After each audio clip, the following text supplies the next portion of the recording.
one of the most familiar psalms to most of us, Psalm 139. O Lord, you have searched me and known me. You know when I sit down and when I rise up. You discern my thoughts from afar. You search out my path and my lying down and are acquainted with all my ways.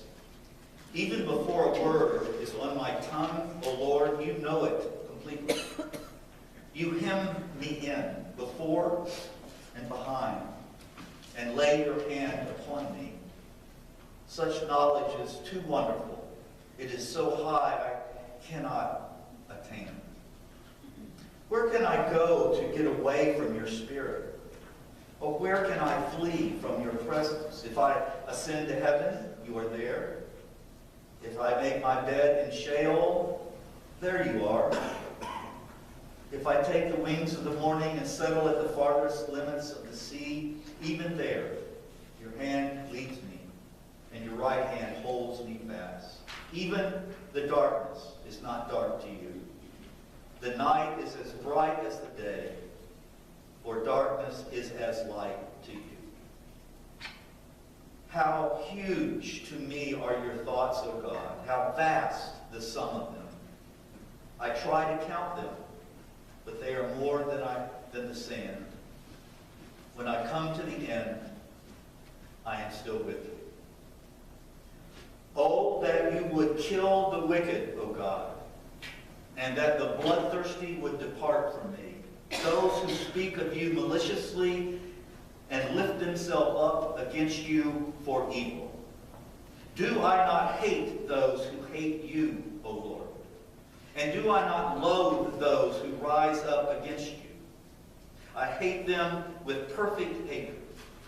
I count them my enemies. Search me, O God, and know my heart. Test me and know my thoughts. See if there is any wicked way in me, and then lead me in the way everlasting. Let us pray. Holy One, be with your servants now and your servant, that the words heard and the words spoken would be found well-pleasing in your sight. You who are our rock, our strength, and our place. Amen. Today we celebrate the 90th birthday of Dr. King. And we wish so much, oh, we wish so much, that he could be smiling down now upon us, that all these years later we had moved past the problems that he faced of race.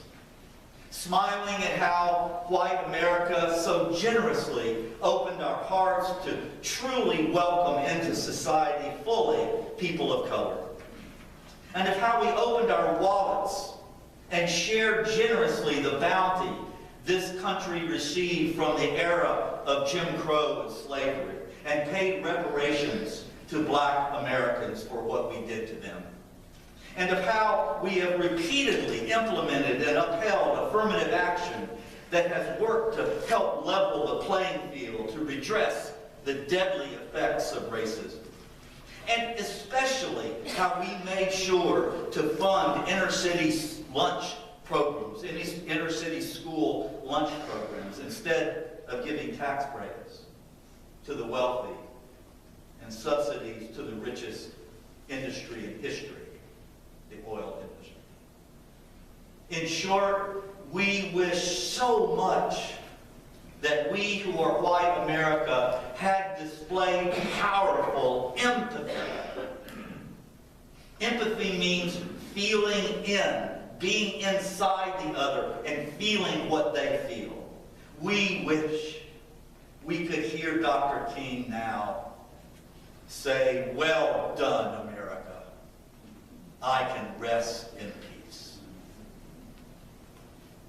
Oh, how our hearts clutch in our chests as we desperately dream that these words were true. Instead, African American men comprise approximately 10% of the American population, but according to the Department of Justice, they make up almost 50% of the 2 million inmates in U.S. jails jails and prisons. 68% of African American students graduate from high school, while 83% graduate white students. Child poverty, according to Bread for the World, in the Twin Cities, 14% of white children are poor, while 45% of African American children are poor.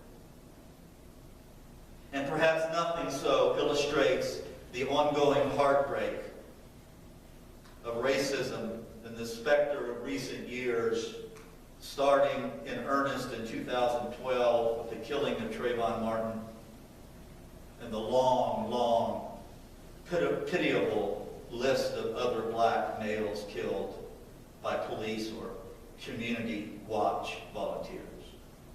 What a great divide we still have in this country. What can we say? How can we get at this seemingly intractable problem? So here's an idea. Let's work with this psalm, which we just read, and an article by Jim Wallace of the Sojourners Community. The first part of the psalm, which I read, we've heard that often, haven't we? I'd be afraid to guess how many funerals, memorial services I have officiated at, where that was the psalm of request. And that first part was so much a part of it.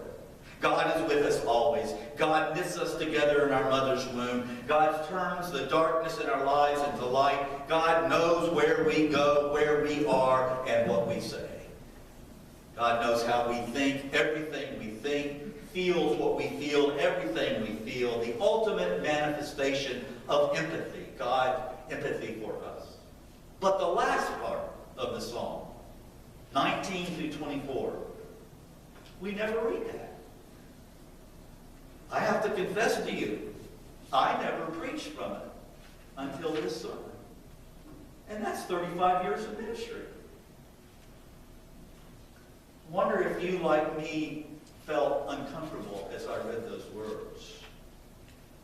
I've always sort of ignored it over my years in ministry, ignored those verses on these grounds. It's dialogical.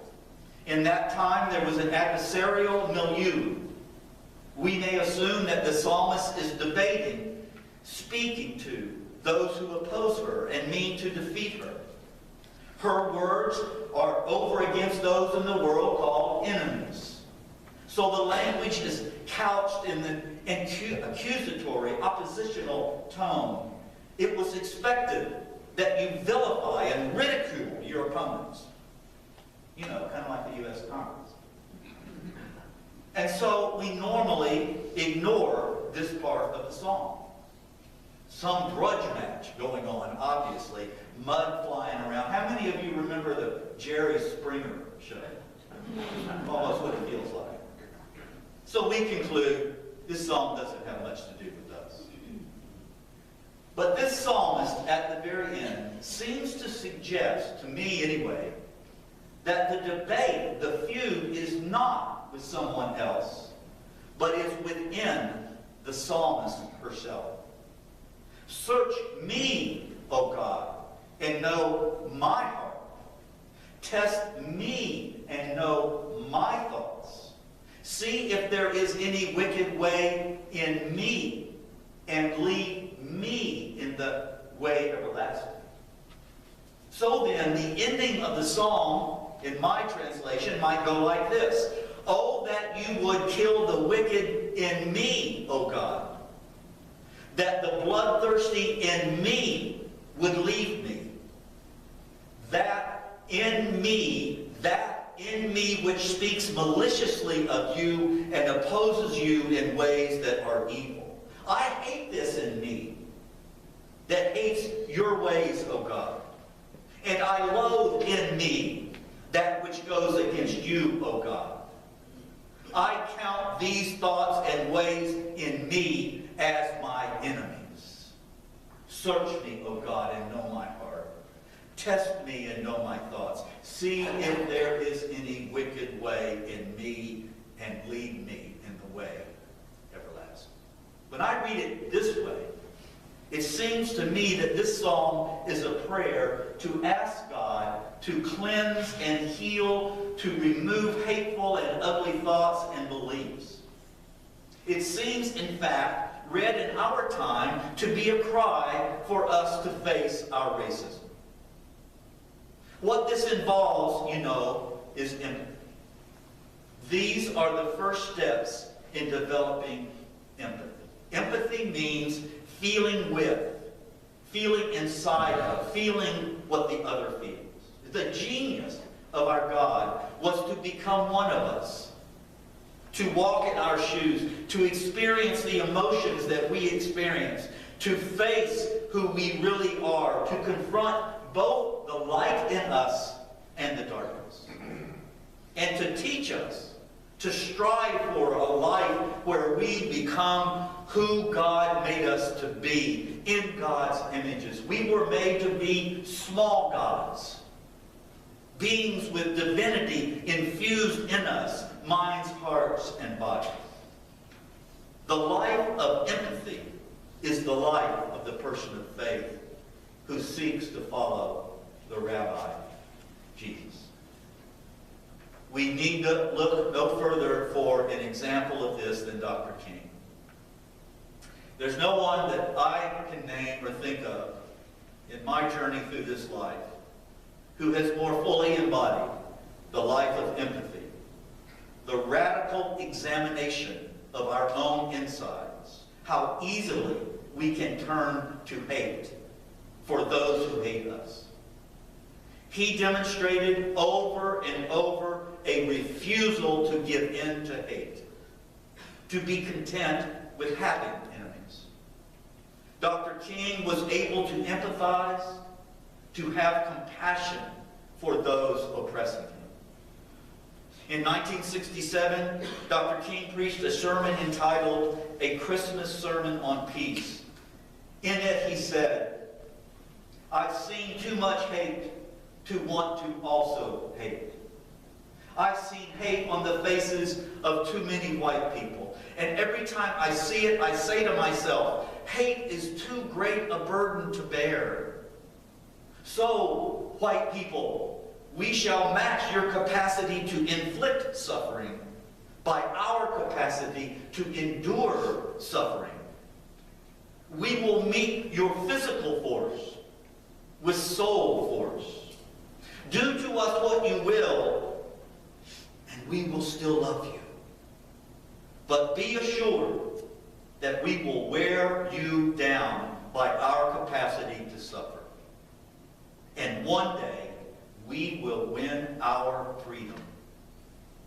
And we will not only win freedom for ourselves, we will so appeal to your heart and conscience that we will win you in the process." Dr. King imagined what the white people were thinking and how much it hurt them to hate. Dr. King imagined in the midst of persecution to win the freedom of those persecuting him.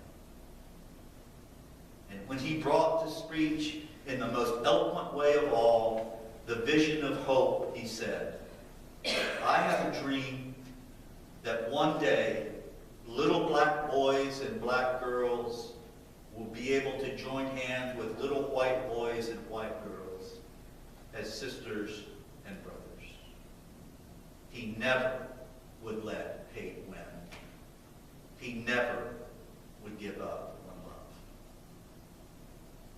Jim Wallace of Sojourners magazine wrote an article calling on America to take Dr. King's love of the oppressor one step further.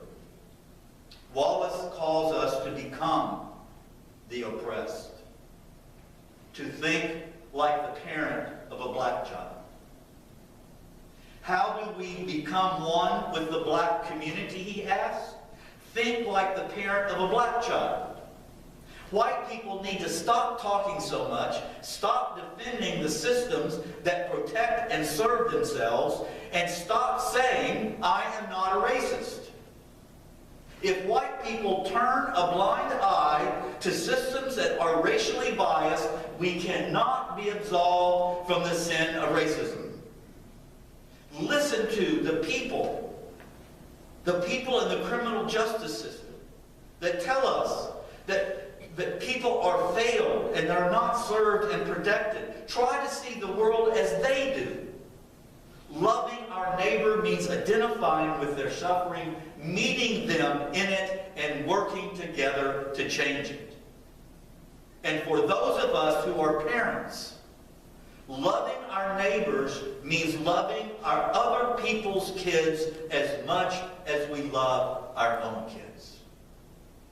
Will white parents try to imagine how it would feel to have that they should not trust the police who are supposed to protect